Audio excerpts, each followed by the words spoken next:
Do you find yourself running out of time to accomplish your work? Are you spending time doing things that you're not that good at? There are effective ways to outsource these tasks so you can focus on your business. This is the Virtual Success Show. We bring the inside scoop on outsourcing success for entrepreneurs by entrepreneurs. And now, here are your hosts, Matt Maloof and Barbara Turley. Hey everyone, and welcome back to another show of the Virtual Success Show, where I'm joined by my fantastic co-host who gives us insights every week into virtual success, Matt Maloof. How are you, Matt? I'm well, Barb. How are you? I'm great, thank you. Great, thank you. Quite excited about today's show because we're taking a little bit of a different tack today. We've decided that on these shows, we often talk about, what Matt and I are doing with clients or with our own businesses. We interview people who have big teams in offshore and around the world and how they manage things. But we thought today it'd be very interesting to actually bring one of our superstar VAs onto the podcast and interview him around what it's like from the other side. So let's hear from the virtual assistant side and some of the challenges that you might, as listeners, you may not realize is happening in the background. So today we've brought on Ram Santamaria from our team. And Ram he's one of our superstars, I have to say. And he is one of our success coaches inside Virtual Angel Hub. So he has a very unique insight because not only does he work with one of our fantastic clients, but he also coaches a lot of our new VAs that come on to work with some new clients. And in the first few months, he will be coaching them and guiding them and just helping them in those initial few months to get success with their new client or clients. So Ram, welcome to the show. Hi, thank you, Barbs. Thank you, Matt. I'm very honored to be here. We're delighted to have you. So, Matt, you would have some insights here as well. I mean, you're probably excited to get some questions in for Ram too. Very much so, very much so. And I think I'm really, really excited about this show today because it's going to give everyone an amazing insight into the, let's call it the other side. So, yeah, which you often don't hear because, as we know, we often don't hear enough from the other side. It's very hard to, and especially with Filipino culture, as we've been chatting about off air, it's hard to get the real insight and the truth from the other side. So Ram, obviously in your role, I mean, look, you started out with us with working with one of our clients, and I mean, I sort of say you were quite lucky because that went quite well. She was a great client, but I also think it was because you're a great VA and you have a great ability to communicate. But then you moved on to working with some of our newer people coming in. So I'd love to hear, what are your insights into the main, sort of the key problems that you see happening for new VAs or VAs that are not getting success with clients? Well, I've been in a success coach post for quite a while now, and I get to talk to these new VAs, and they always raise these, and I listed down 3 main points or main challenges that they encounter.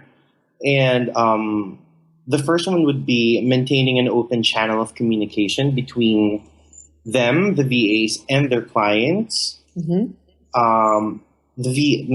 Number 2 would be the VAs being empowered, or the VAs recognizing that they can speak up. And lastly is, providing consistent support between the client and their VAs. Yeah. So, and I know that you and I have had discussions about these areas before, when we see these issues happening. So let's dive in, and I want to sort of dissect each point here so that we for the listeners, we make it really clear what we actually mean. And we're going to give let's talk about some live examples because we've got lots of stories for each of these points. And I'm sure, Matt, you've got a couple of stories you can throw in here too. Yeah. So the first one, maintaining an open channel of communication. Now, we've just come through, Matt and I, a 3-part series on communication, effective communication from the client side.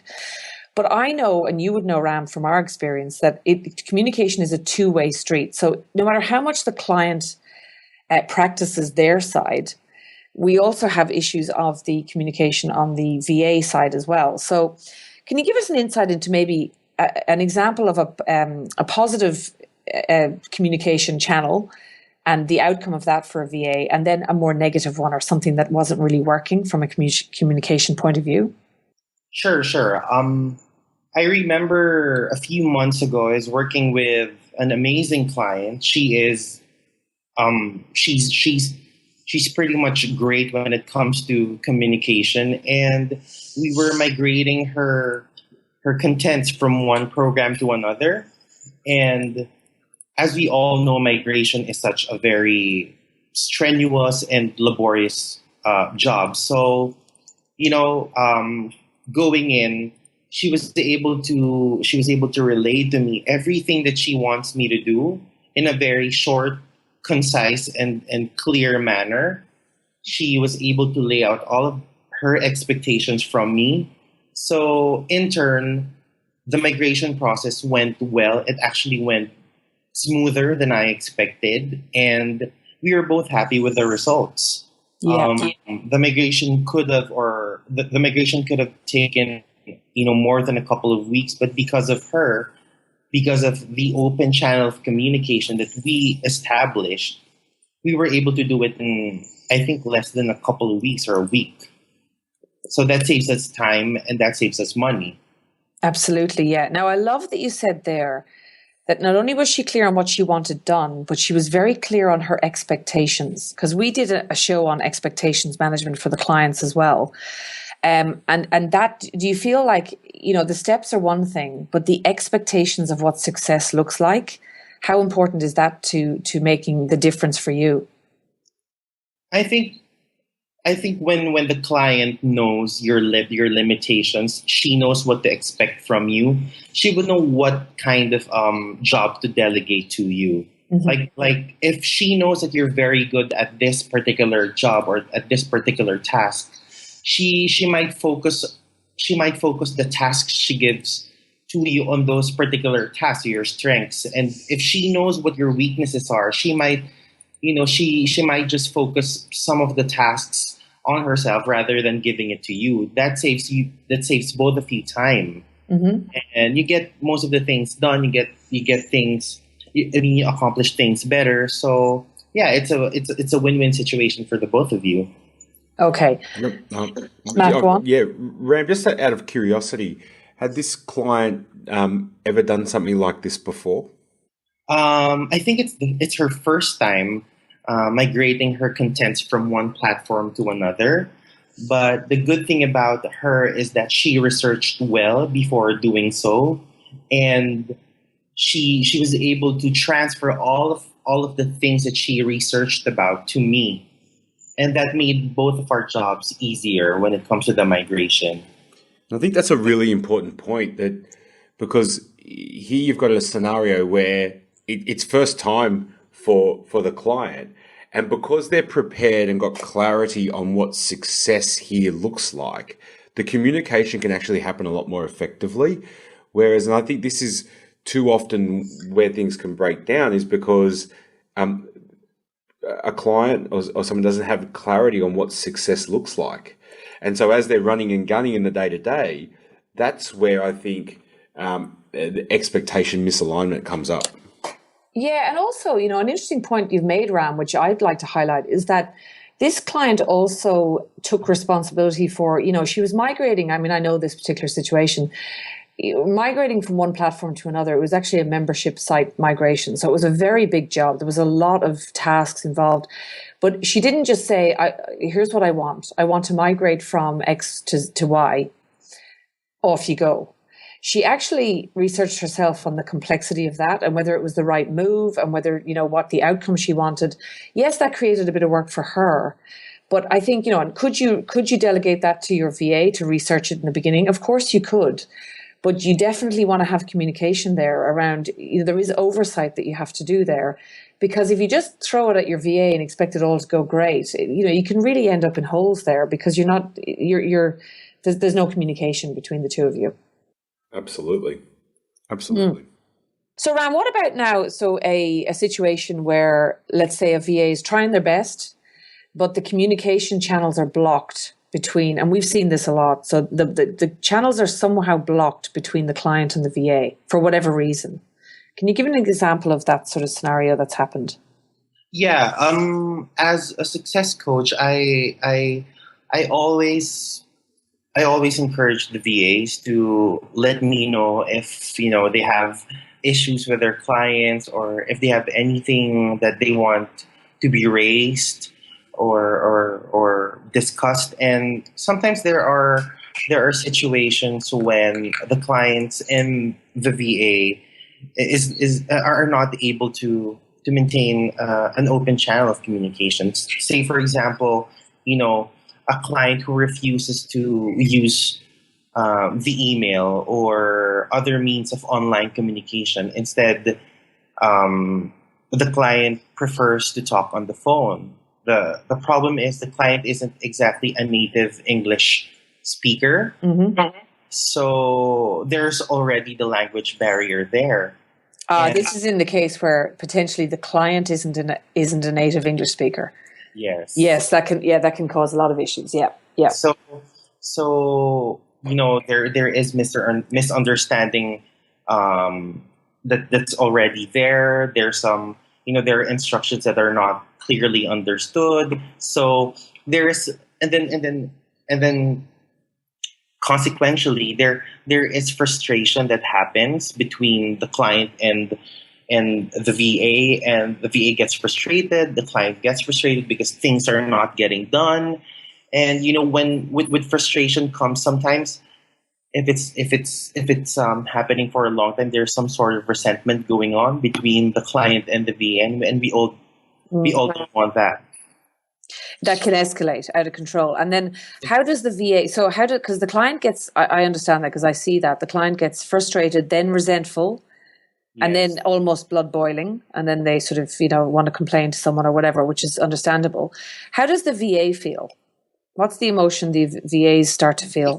VA feels defeated because, most of the VAs that we take in, we train them very well. Mm-hmm. So I feel like they feel defeated because they know they can do the job. It's just that either the client cannot communicate or they cannot communicate well to the client. So the frustration really brings a lot of, defeated attitude to the VA, which is not very healthy to the VA and to the hub. Yes, yeah. And what about, we did talk off air a little bit about the cultural challenges, and I think it's worth mentioning, just discussing here a bit of it's particularly in the Philippines. So we're talking about Filipino VAs here.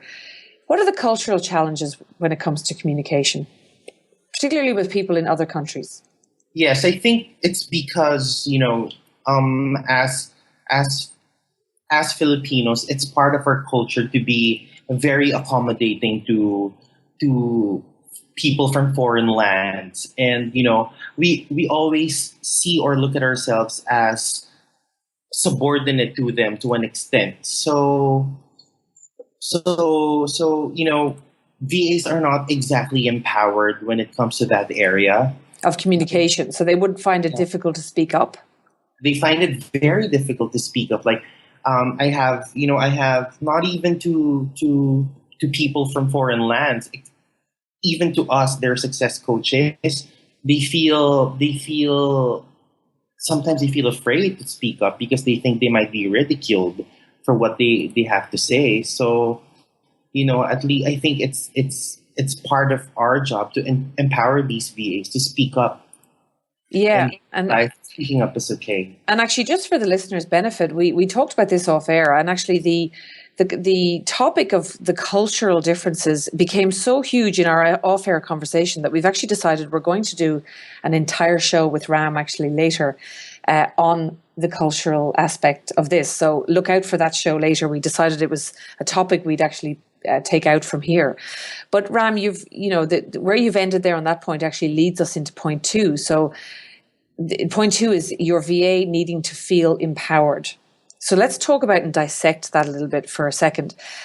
As a business owner, and sometimes we hire people and we're really busy, right? And I've said this to you guys, the client is so busy, they're not really thinking about, or don't feel they've got time to sort of invest in mentoring and empowering and training their people, even though we advise them to do that.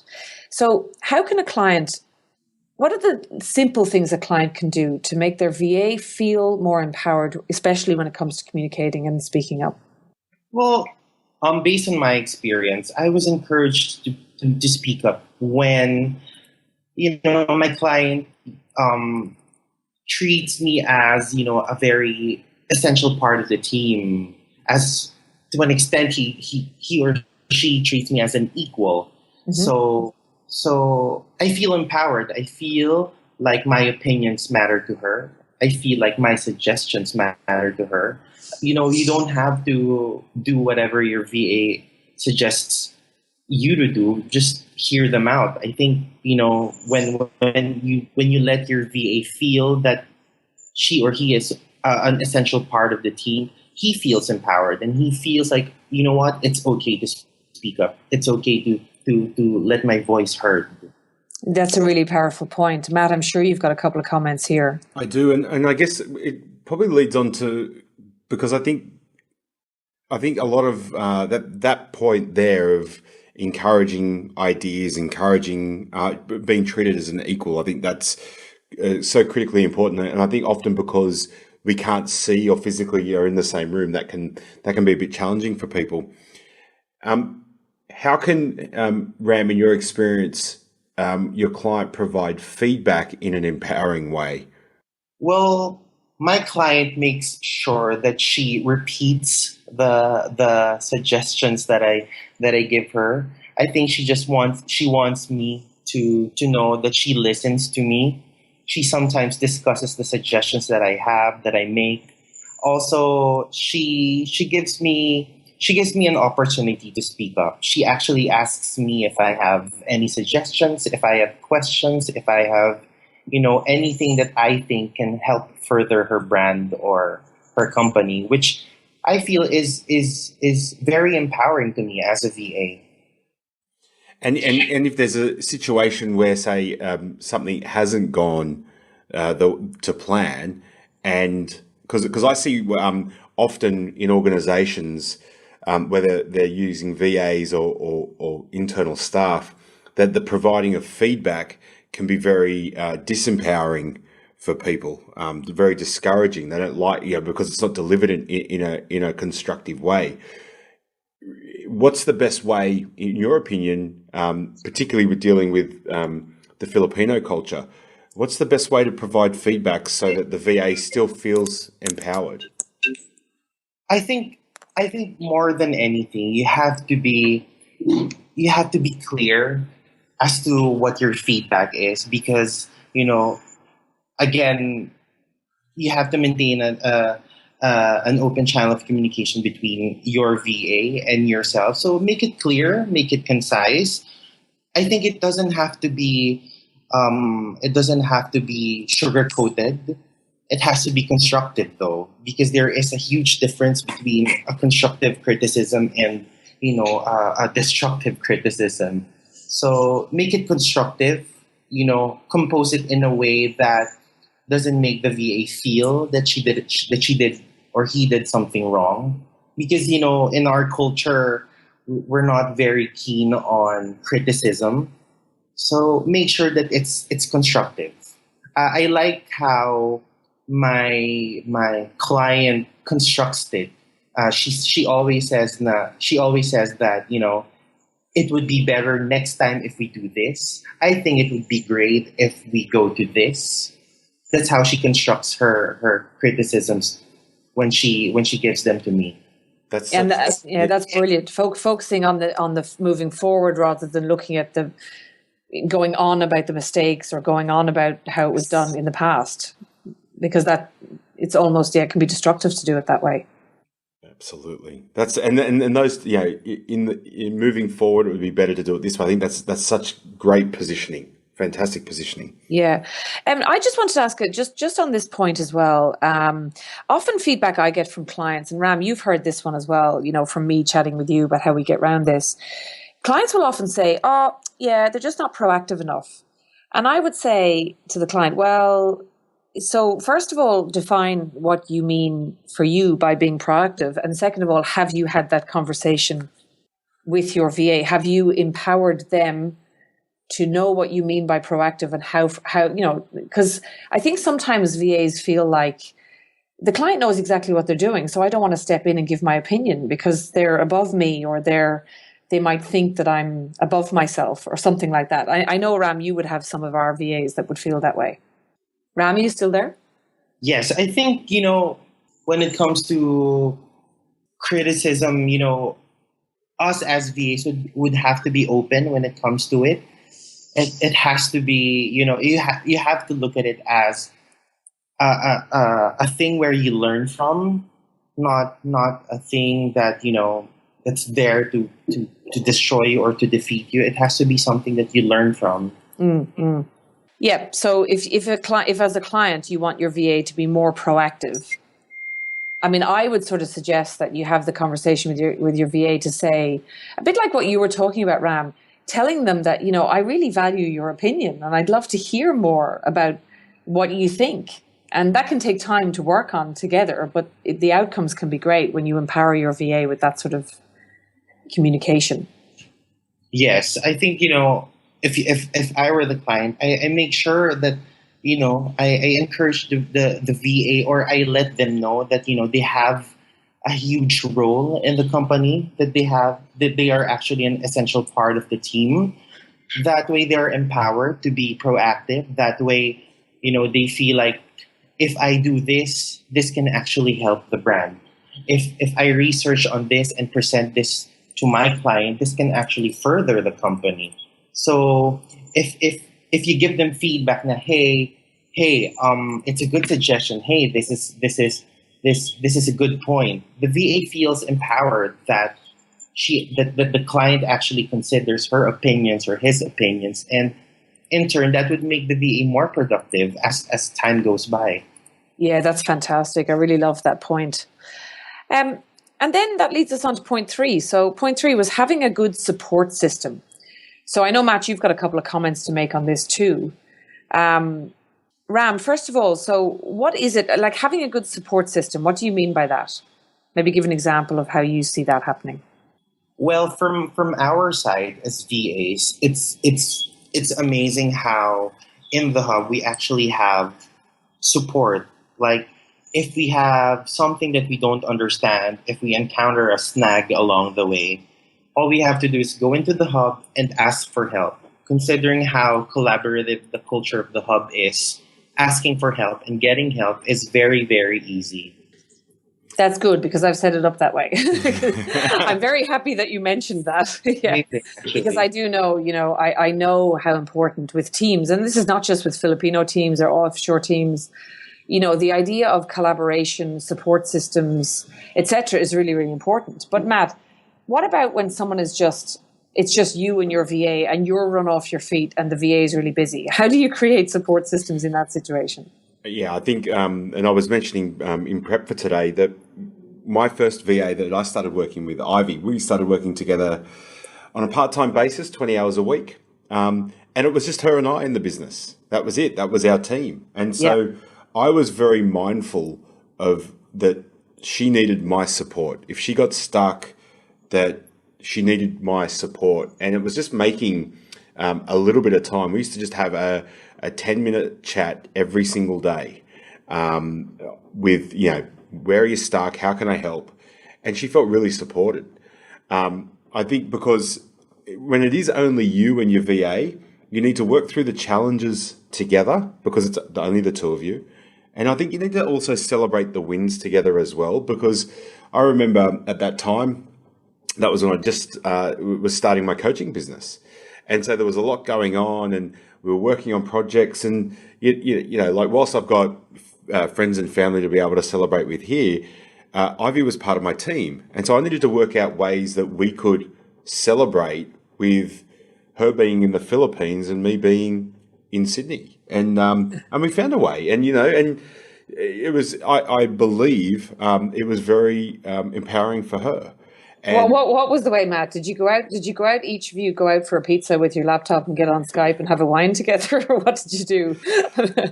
That's an interesting one. Well, it was dependent upon what the success was. So, for instance, I remember at one point we were launching an online membership site and new program, and we had I remember setting it up that if we achieved this and got this result, that I was going to buy her a new laptop. and that's how we celebrated success. But there was one condition on me buying the laptop for her, which was that she took a photo and sent it to me of her buying her new laptop, so that I could experience that as well. Do you know what I mean? And Oh, that's lovely. Yeah. So you could have that, you could see the smile on her face and how she felt in that moment. 100%.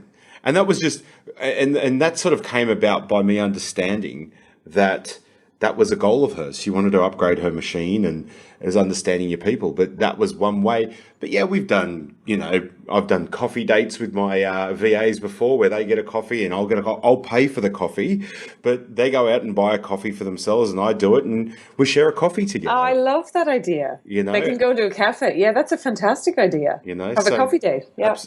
And it's a lot of this, I think, is just thinking outside the square and understanding, well, what am I trying to achieve here? If someone was sitting next to me, what would we do? We'd go and grab a coffee and have a chat. Well, how can we do that virtually? Well, technology enables us to do that now.